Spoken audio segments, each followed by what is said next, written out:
ini dalam kitab yang panjang-panjang lebih banyak lagi. Yang pertama, melihat ke atas, ke kanan dan ke kiri. Setelah kita bersedekap, maka pandangan ke kiblat. Memandang begini hukumnya makruh, ke kanan ke kiri hukumnya makruh. Maka tak ada pandangan bagi orang yang salat kecuali kiblatnya. Sehingga makruhlah seseorang yang memejamkan mata. Namun apabila memejamkan mata mendatangkan khusyuk baginya, maka hukum memejamkan mata itu harus, karena menghasilkan kebaikan.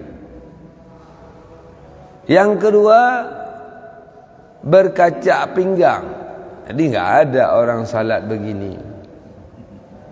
Tapi dalam arti berkaca pinggang, dia tidak normal dalam bersedekap. Misal gini aja, atau tangannya begini saja. Artinya tidak dalam sunnah yang dianjurkan oleh Rasulullah menurut kita mazhab Imam Syafi'i, yaitu bersedekap dengan memegang kuak, dua di atas, dua di bawah, satu di atas, di bawah dada, di atas pusat, sedikit mereng ke kiri. Jadi dimasukkan dalam bab berkaca pinggang ini karena kitab yang pendek, yaitu selain daripada bersedekap. Yang ketiga, menyengaja meninggalkan bacaan surat atau ayat. Ini yang disampaikan di sini yang sudah waktu, sempit waktu pribadi karena akan keluar hadas. Maka kita tinggalkan bacaan sunat, itu tidak makruh karena ada sebab. Namun sebagian ulama di dalam mazhab Imam Syafi'i melawan sunat semua makruh. Berarti dari takbiratul ihram, kalau kita setelah imam baru takbiratul ihram kita, bar imam baru kita. Kalau pribadi aman. Kemudian membaca iftitah, imam baca, kita baca. Kalau pribadi ya baca terus. Kemudian setelah membaca iftitah itu ditinggalkan, maka makruh. Atas sebagian ulama, atas sebagian ulama tidak. Yang berat-berat saja seperti membaca ayat. Kemudian membaca ta'awuz, a'udzubillahi minasyaitonirrajim. Imam baca sir, kita baca sir. Kita tidak baca dulu Fatihah sebelum selesai Fatihah imam, karena adab. Idza quri'al Qur'an fastami'u lah, apabila dibacakan Quran maka dengarkanlah. Namun apabila waktunya mepet, silahkan berterusan dengan imam atau sekalian. Yang tidak mulia awal, dan awal itu hukumnya haram. Kemudian setelah itu imam waladhdallin amin, imam diam, kita baca Fatihah. Kemudian imam baca ayat, kita dengar. Kalau salat pribadi kita baca ayat, sehingga imam lakum dinukum waliyadin. Setiap pada pemberhentian beliau-beliau sunat berhenti sejenak saja. Allahu Akbar. Jangan terjadi lakum dinukum waliyadin, Allahu Akbar. Lakum dinukum waliyadin, Allahu Akbar. Ada yang kayak bersambung begitu. Jadi melawan sunat-sunat yang ada. Sebagian ulama menyatakan itu makruh. Enak makan tambah ikan, enak makan tambah kuah, tambah nasi, tambah sayur, tapi tak enak menambah sunat. Kadang-kadang sunat-sunat salat terjadi godaan syaitan, jangan dibaca. Karena sunat salat dan semua pekerjaan salat itu adalah hal yang sangat agung di dalam dunia. Seperti qabliyah subuh tadi, lebih mulia daripada dunia dan isinya. Ke pukurung nah, ke selu baca nah, ke melek ke tajam nah. Kenapa kan? Setiap ibadat besar godaannya. Yang keempat, mengerjakan sembahyang dalam keadaan menahan air kecil, angin, air besar, kecuali waktu sudah sempit benar. Jadi namanya berdafa'-dafa' hadas. Ada ceramah YouTube tengku ternama, beliau menyampaikan bahawa kalau kita berhadas di dalam solat, silakan terus kentut, tak masalah, haram hukumnya. Itu salah penjabaran beliau. Wajib tahan sampai meledak. Itu tengku tenar ramai orang. Kita ada beberapa kali bukan badar ramai, itu salah tu. Makna berdafa'-dafa' hadas di dalam kitab-kitab yang muktabar, iaitu sebelum salat.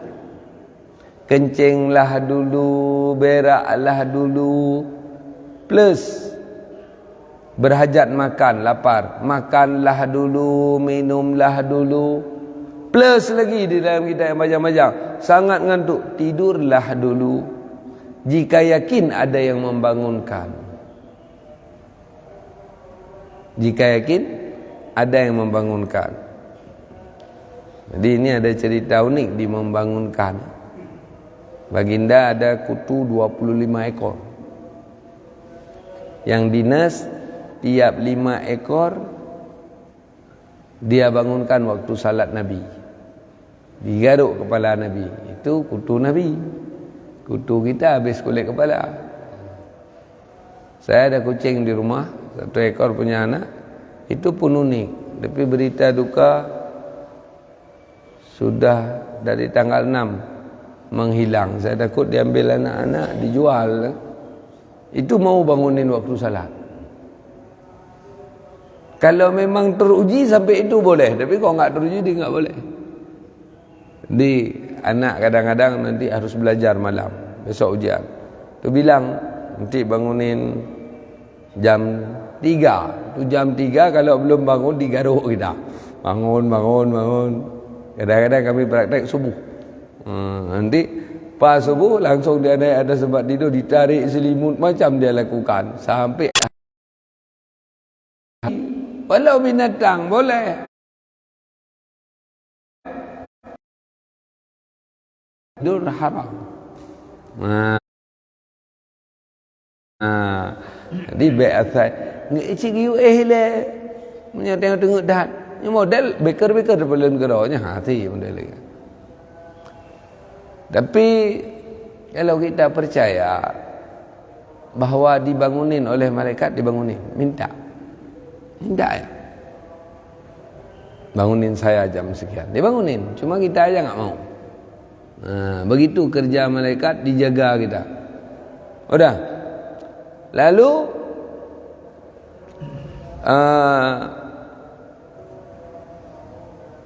yang paling terakhir, paling jelek, yaitu halal. Karena hajat bersetubuh dulu. Jika waktu panjang. Kalau memang orang yang sangat hajat pada bersetubuh. Kita mungkin yang hidup bersama suami, isteri bersama, ya enggak masalah kali.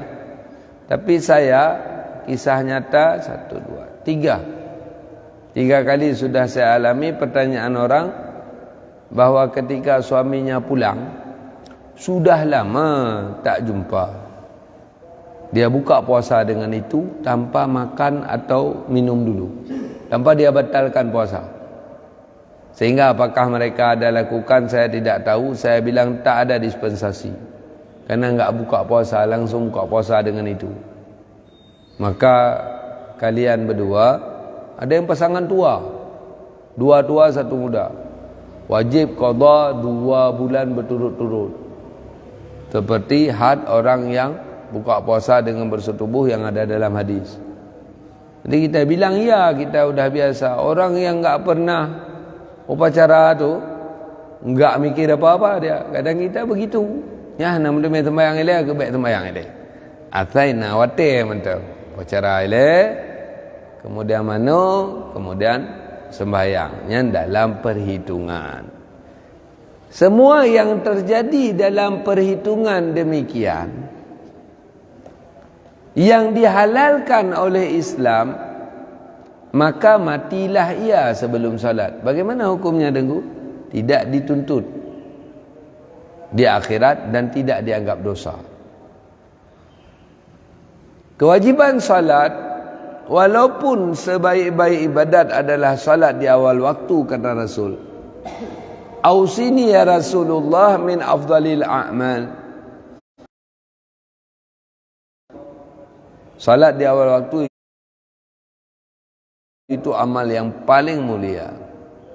Namun di kita ahlu sunnah wal jamaah tidak dosa menunda waktu salat asal tidak keluar waktu. Dan di dalam semua tafsir, pada penafsiran fawailul lil musallin, neraka wailun diperuntukkan untuk orang yang kena kewajiban salat, alladzina hum an salatihim sahun, mereka yang lalai daripada salatnya adalah orang-orang yang menunda-nunda salat sampai keluar waktu. Sedangkan orang yang menunda salat masih salat di dalam waktu, klarifikasinya dua. Kalau dia tinggalkan salat karena udhur, seperti musyawarah, seperti pengajian, itu Nabi lakukan, nol masalah. Tapi karena kepentingan pribadinya, suka-suka dia seperti kita, itu hukumnya makruh, bukan haram. Walau demikian, matilah ia sebelum salat. Ada kena ganjaran dosa? Tidak, karena masih dalam waktu. Jika kemudah aku nak pegah surahnya, hai menang pegah. Atan tunggu baik lagi nak medih ni pegah. Hanjik balik surah Disya tu. 5. Membaca dengan kedengaran bacaan orang lain akan bacaan perlahan-lahan, seperti bacaan doa iftitah dan Fatihah. Orang yang mengikut imam, makruh bacaan kita terdengar oleh orang. Tidak sah bacaan kita tak terdengar sendiri. Maka kadar terdengar sendiri disampaikan di dalam kitab yang mutawalat, yang panjang-panjang, bukan bisik. Kalau bisik di sini dibisik orang, tak terdengar di sini. Di sini dibisik orang, andai kuping di sini tak terdengar. Saya bisik, tak kedengaran. Jadi kalau kita baca sendiri, tentu terdengar kanan kiri, walau tidak terlalu jelas. Itu tidak kadar makruh. Kadar makruh di atas itu. Contoh saya adalah mulut jamaah, jamaah adalah kuping saya.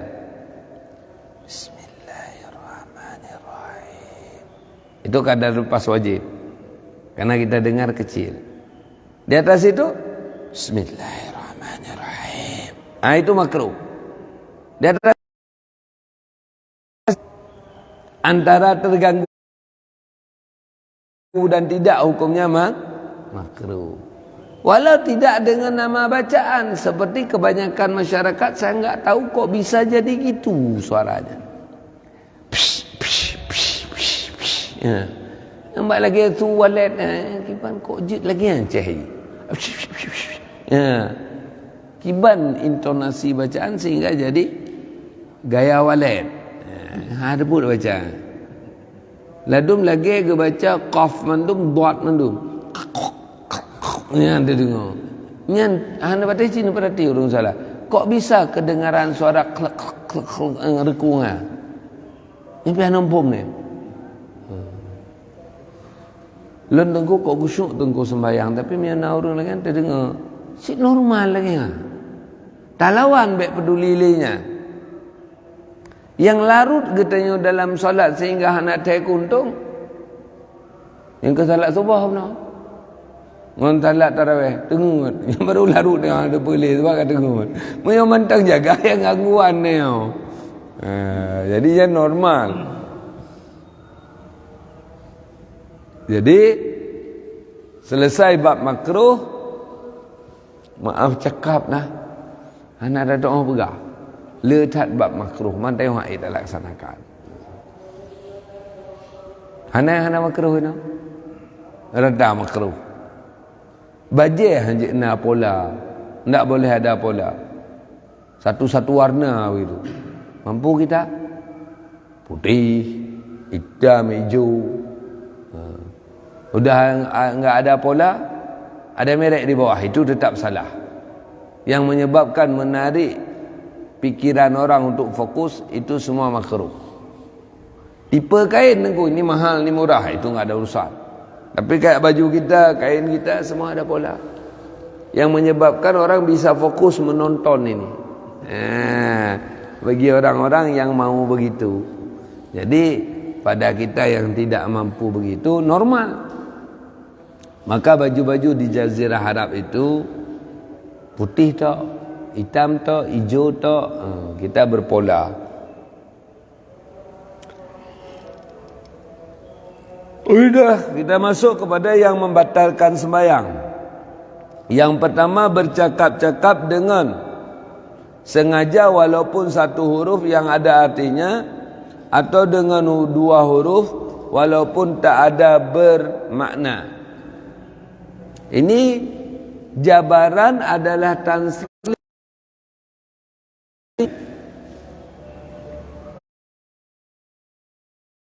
Di bahasa Arab, li untuk, la tidak, jangan.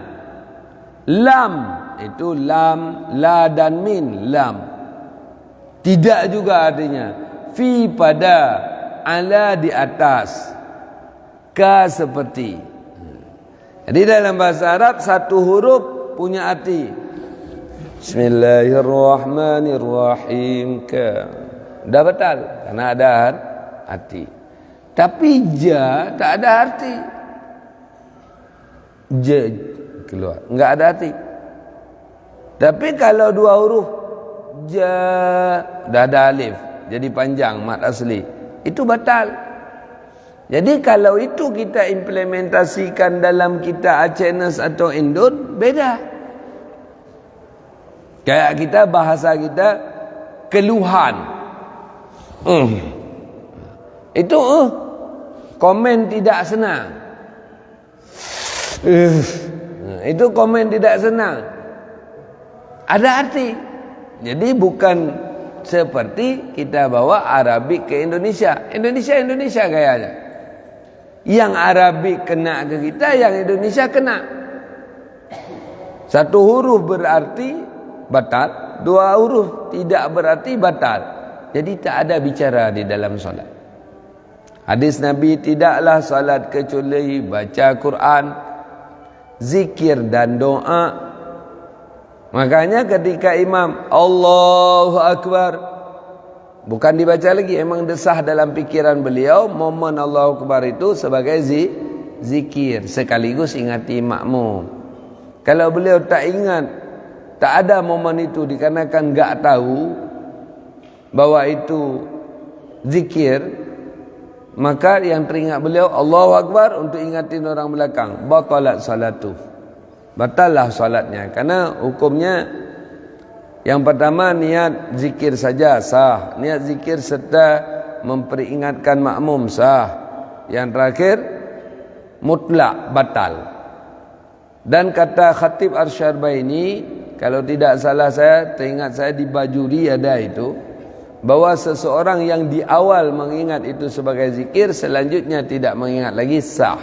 Jadi ada dalil. Yang pokok ada ingat. Ini zikir dan ingati makmum. Kenapa demikian? Karena hadis Nabi tadi.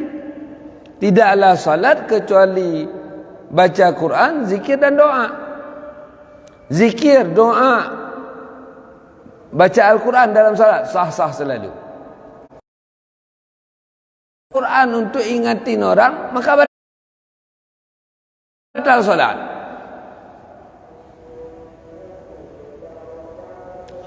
Sabbih isma rabbikal a'la allazi enggak tahu lagi imam baca. Mau baca apa? Jawab orang belakang, allazi khalaqa fasawwa. Dia enggak ingat itu surat Sabbihis. Yang dia ingat imam salah, harus belum pernah. Batalat salatuh.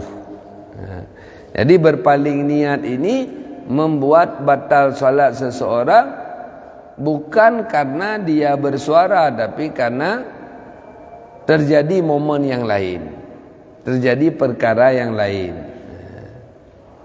Jadi dalam mengingatkan seseorang, ingat itu Quran dan ingati dia. Ingat itu Quran dan ingat itu zikir dan ingati dia. Ini kan ada model ingati sambung ayat, ada model ingati subhanallah.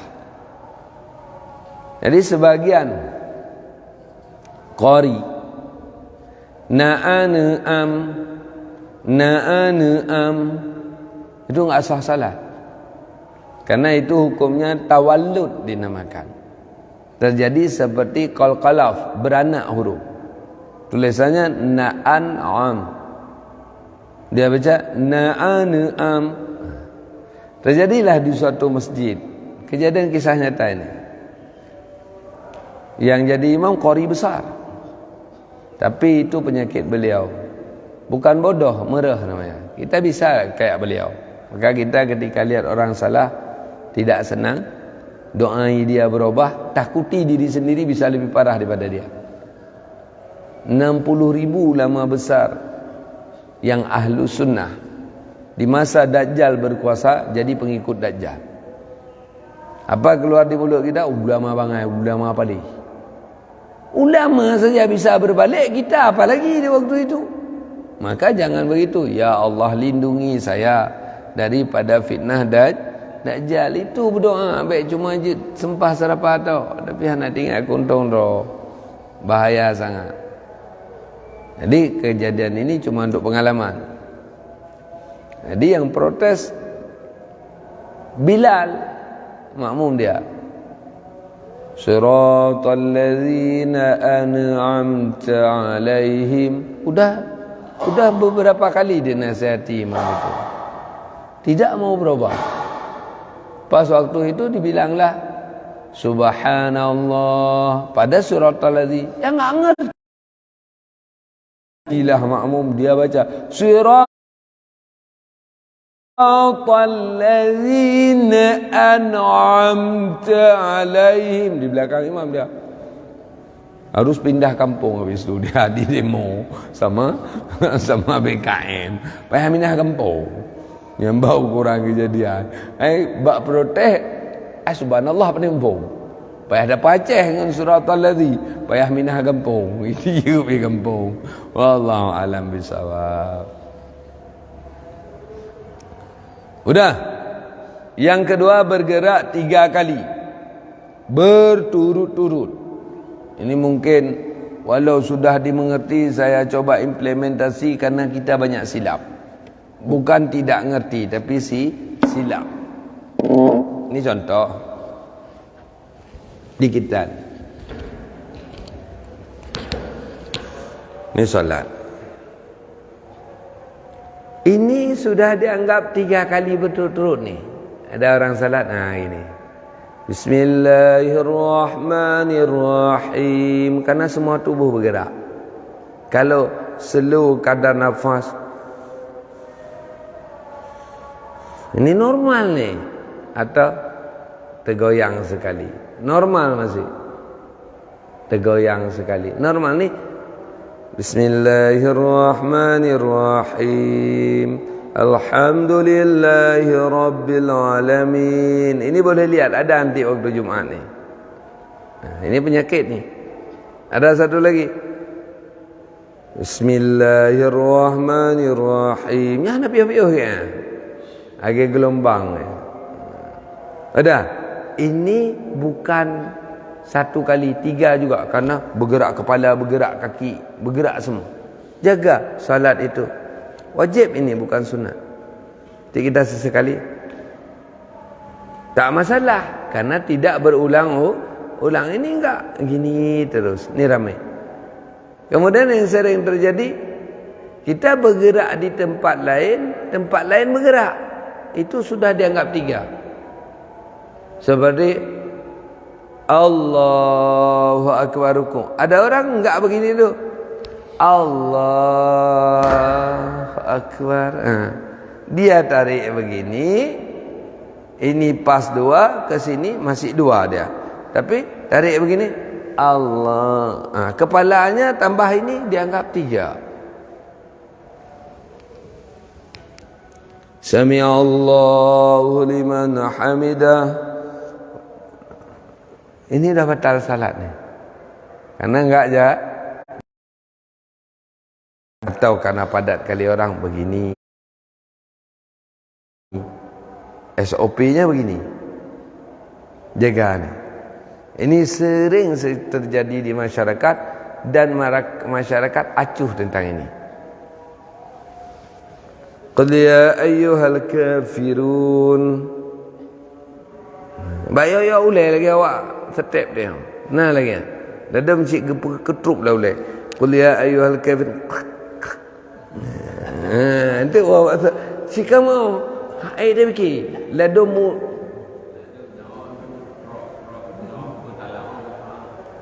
Kalau orang buat Bismillahirrahmanirrahim, bunyi-bunyi indangan, ini dengan sengaja batal ni, karena dianggap suara juga. Ada kau bangun kerup, ini enggak sengaja, krek bunyi sendiri. Alhamdulillah, nyusik saja. Bismillahirrahmanirrahim. Pemain-main, nyo bermain-main dalam solat batal. Biasa orang. Contoh item di mana saja. Yang jangan disengaja, asal bukan disengaja sah. Dan yang sedih sekali, coba lihat Imam Qari, coba lihat di YouTube, rata-rata Sabbihisma rabbikal a'la. Ini bahaya sangat. Jadi kata Nabi, sahabat itu salat bagai tonggak. Tonggak tungo kata dia. Andai kata di atas kepalanya berhenti seekor burung, maka burung itu tak akan terbang. Jadi SOP menyamping salat yang standar ISO je, ini lurus, ini sedikit rebah. Karena memandanginya, nyonya SOP. Berarti ke mana tapi? Jagalah kita di dalam salat begini capek. Itulah yang dikatakan khusyuk. Dia jaga tubuhnya, dia jaga bacaannya, terjadi kacau dadanya, kembali lagi ke semula. Itulah ciri orang beriman. Alladzina hum an salatihim khashi'un. Mereka dari salatnya mereka khusyuk. Ciri orang beriman. Bukan khusyuk itu hilang diri, tapi dia jaga. Badan dah dia jaga baik bergerak. Bismillahirrahmanirrahim. Alhamdulillahi rabbil alamin. Terjadi fitnah dunia atau run-madun bahasa dia. Kita nak sakit hati kita dalam solat.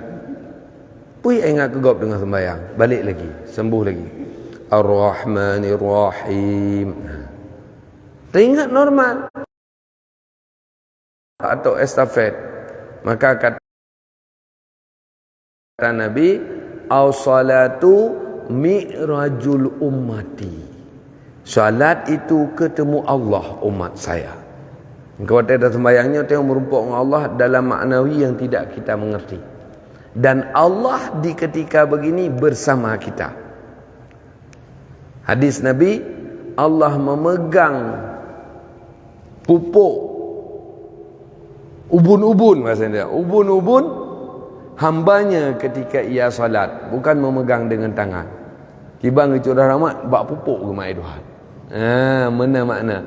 Jadi jagalah solat, anggap solat itu besar. Jangan sepelekan. Sehingga terjadilah kemuliaan ibadah dengan sebab demikian. Hari ke hari itu semakin bertambah, itu semakin bertambah. Kadang-kadang terlalu pegal tengku. Itu uzur. Wallahu a'lam. Terlalu pegal.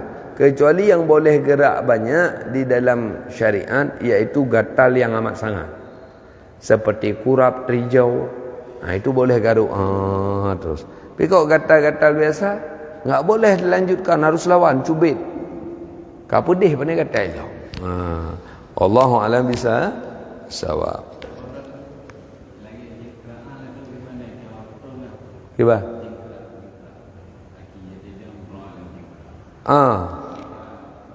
batal solat bukan pebedah tumet jadi tengok sembahyang ini dianggap menggerakkan seluruh tubuh dengan sekalian batal. Kalau sebelah tak masalah seperti bunuh. Berhenti sebelah. Kadar satu tumakninah itu dianggap sudah putus. Satu tumakninah. Bismillahirrahmanirrahim. Alhamdulillahirabbil alamin. Itu satu tumakninah. Berhenti satu nafas kadarnya, ulang lagi. Itu aman. Yang tidak boleh berturut-turut. Bergerak sesuatu yang harus diupayakan dengan 3 sekali gerak batal. Misalnya langkah kan tidak gede-gede, kita langkah gede harus 3 batal. Memukul dengan amat sangat di kita yang banyak-banyak juga batal. Marah kali kita sama dia di depan, diganggu kita salat terus. Ini perkara dia, batal lah, kerja orang, karena memukul dengan amat sangat. Jadi le yang kadang-kadang si kata tu cuma tugas lu sampaikan.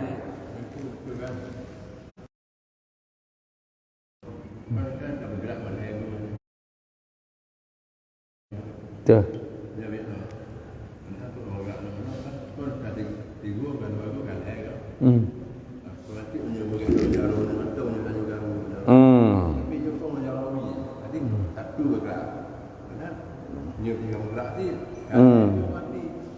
Jadi harus tahu posisikan di bancara makanya bercara draw dia yang hana kejadian pada dapat trend dia dapat nyo dapat renggang le baru pasal ya je demam urang gelengang halenga bak draw cuma nya beri mak pegah si bagah halenga tengok pegah trip isu ana dia hana botoh zaman mata komplit kan tang baidang berimau ikut tidak siapa bergerak saya sepak yang zero nak bergerak mana yang ke urang dia ya ke botoh ya ke azab ada ke doa beya tanya pi beya mungkin katibnya katuk ate mungkin nayangan tak ikulana jadi bergerak berturut-turut tak sambung lam di pertemuan yang akan datang. Semoga jadi ilmu untuk kita pribadi. Kalau mampu kita sampaikan kepada orang lain. Kata baginda sallallahu alaihi wasallam, fikru sa'atan afdalu min sabina sanah. Berfikir sedetik lebih mulia daripada 70 tahun ibadat sunat. Semoga dijadikan amal untuk kita bersama. Billahi taufiq wal hidayah. Assalamualaikum warahmatullahi taala wabarakatuh. Sallallahu ala sayyidina Muhammad sallallahu alaihi wasallam wa ala sayyidina Muhammad alaihi wasallam sallallahu ala sayyidina Muhammad sallallahu alaihi wasallam sallallahu ala